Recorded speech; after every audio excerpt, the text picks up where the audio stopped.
mouvement associatif Ovagowin Pongwe. Mesdames, Messieurs, nous tenons avant tout propos à préciser que nous ne sommes pas une association politique. De même que nous ne sommes nullement à la solde d'un homme politique. Depuis sa nomination datée du 16 juillet 2020 à l'éminente fonction de Premier ministre chef du gouvernement, Mme Rose Christiane Osuka Raponda et la communauté Pongwe font l'objet non seulement d'invectives de bas étage pour l'un, mais aussi pour l'autre de calomnies honteuses véhiculées par des apprentis démocrates dont l'algorithme politique est aux antipodes de la vertu républicaine. Ainsi, nous avons pu lire ça et là, dans la presse, des propos tels que la République des Mienins remercie également d'un Pongwe à Ali Bongo entre communautarisme et tribalisme.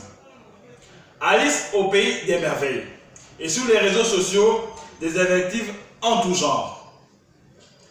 Eu égard à cela, nous, jeunes de la communauté Mpongwe, réunis au sein du mouvement associatif Ovagowin Pongwe, après avoir observé à distance, sortons de notre réserve pour dénoncer et condamner avec la plus ferme énergie cette entreprise machiavélique et ses propos iniques, irresponsables et déplorables. Nous rappelons à ces praticiens de la contrefaçon informationnelle que l'injure et la calomnie ne peuvent en aucun cas constituer des critères d'excellence et de pertinence, facteurs de développement.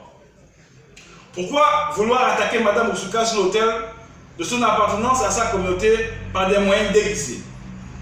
Qu'est-ce qui, au fond, générait certains? Est-ce le fait d'être une femme à la tête de la primature ou celui d'être une femme de la communauté Mpongwe à la tête du gouvernement? Nous nous interrogeons sur les réelles motivations des uns et des autres. Madame Osuka n'est-elle pas une fille du Gabon?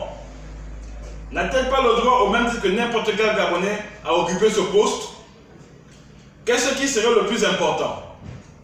Les actes positifs qu'attendent les Gabonais ou la personne privée qu'est Mme Osuka Christiane Raponda?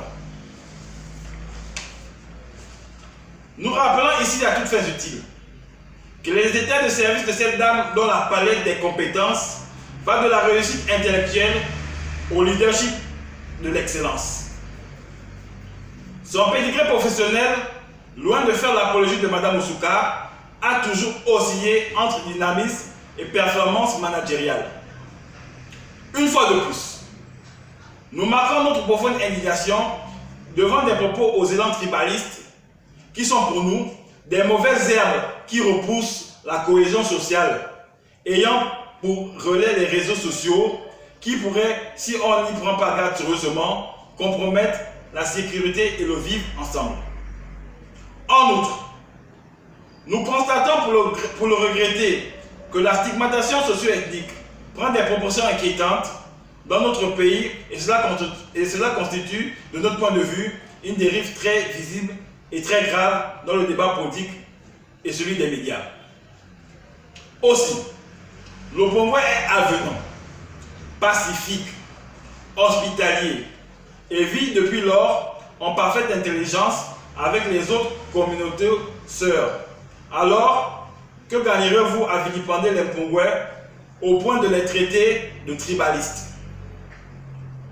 Nous nous opposons fermement à ces propos mensongers, irresponsables, qui développent à rebours des émotions et des réflexions de plus en plus exprimées pouvant créer un véritable danger de conflit à connotation ethnique préjudiciable à l'unité des peuples du Gabon, qui, jusqu'ici, vivent dans l'unité, la concorde et la fraternité, valeurs chères aux concepteurs de notre hymne national, nous le citons, Feu Georges Damas Aleka.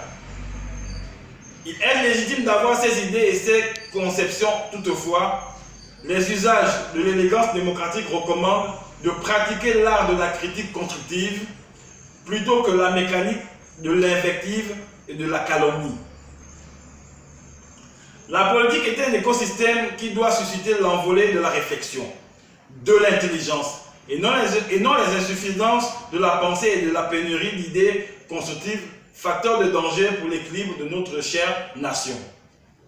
In fine, nous rappelons humblement à chacun à plus d'apaisement dans le discours, plus de courtoisie et de responsabilité dans le débat politique, car le Gabon est indivisible. Fait à Libreville, le 7 octobre 2020, nous vous remercions.